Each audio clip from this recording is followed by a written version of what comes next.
what separates the good from the great. It's not just skill, not just talent, it's the ability to rise when the pressure is crushing, when the world is watching, when everything is on the line. One moment, one chance, one shot at immortality. Drogba's towering header in Munich, Ramos's heart-stopping equalizer in Lisbon, Zidane's thunderous volley in Glasgow, these aren't just goals. These are the moments that forge legends. But if there was ever a player who defined clutch, who carried his team to glory when it mattered most, it was Diego Milito in 2010. A season so dominant, so decisive, it should have been immortalized with a Ballon d'Or. Yet somehow, it's been forgotten.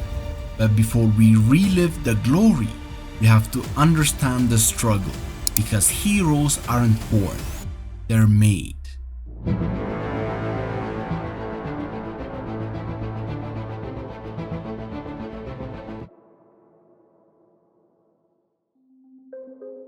Summer 2009.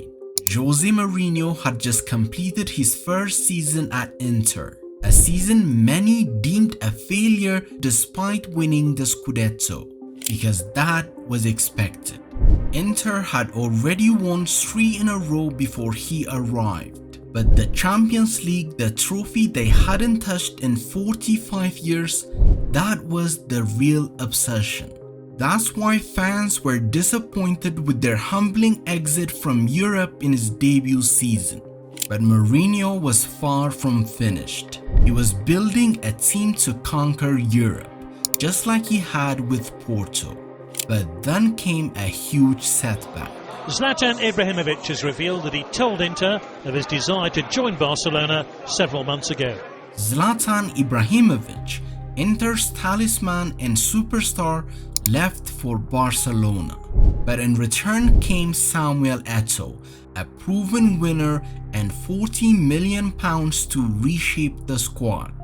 But Jose wasn't too worried about losing Zlatan.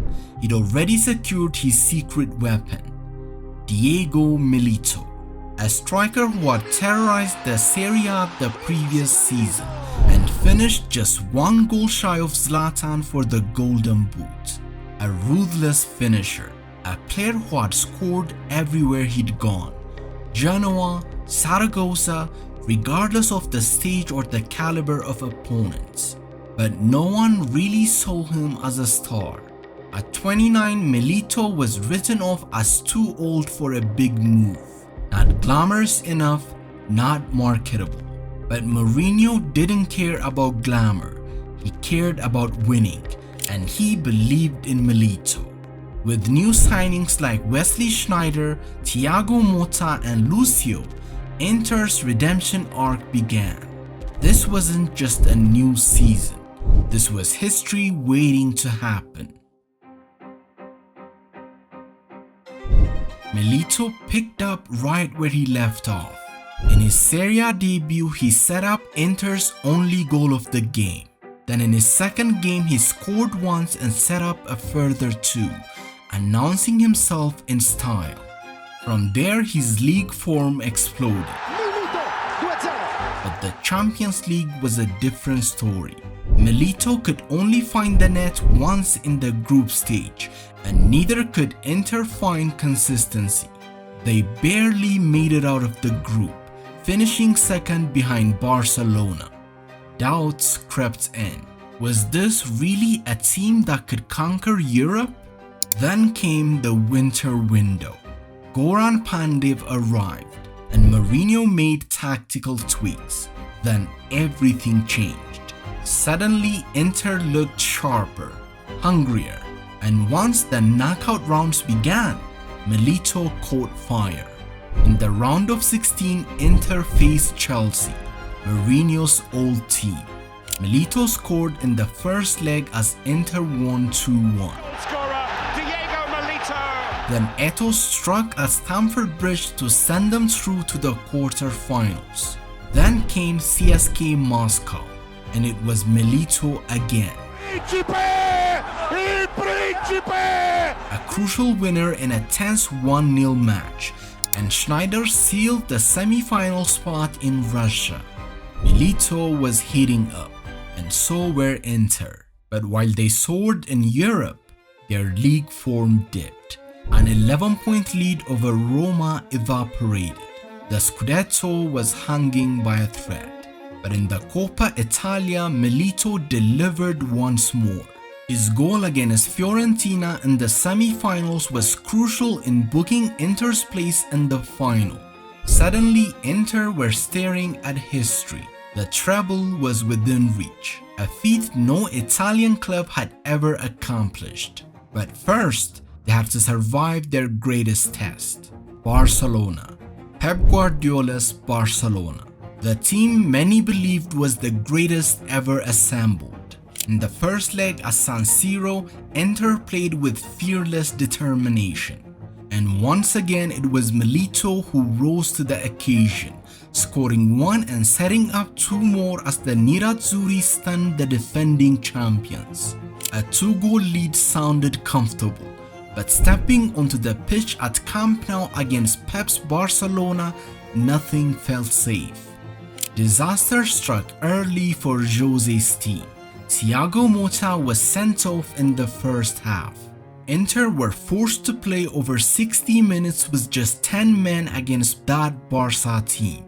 Barca unleashed everything they had, relentless pressure crashing down, but Inter held firm, conceding only a single goal. And despite losing the match, they emerged victorious on aggregate. For the first time since 1972, Inter were in a Champions League final. Now they stood on the edge of immortality. 3 games, 3 trophies, 1 shot at footballing history.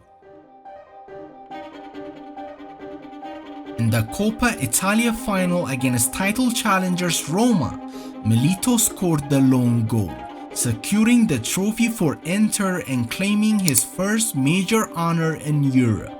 Then came the final match of the Serie A campaign against Siena, where a win would secure the Scudetto for Inter. And once again, Milito rose to the occasion, scoring the only goal of the game, sealing victory and clinching their 4th successive league title. Now all that stood between them and the treble was the Champions League final against Bayern Munich at the Santiago Bernabeu, 90 minutes away from eternal history. And yet again, it was Milito who stepped up for Inter, scoring the 2 goals of the final. A calm, composed finish for the first, and a dazzling solo run for the second. Diego Milito! After 45 years, Inter finally lifted the Champions League trophy. Mourinho delivered on his promise, and then some. The treble was theirs. Inter's name was forever etched in Italian football history. 3 games, 3 trophies, 4 goals scored, all by one man. That's not just clutch, that's legendary. Diego Milito, the overlooked, the underrated, the unfancied, given one chance at the top, and he took it. He didn't just play the role, he owned the moment. 30 goals, 8 assists, trophy-winning strikes, a season written in Inter's history books. And yet no Ballon d'Or, not even a place in the final 3, not even on the 23-man short list. A disgrace, a robbery. But history never forgets. Milito's legacy lives on, in the memories of millions, in the hearts of the Nerazzurri as the man who carried them to immortality.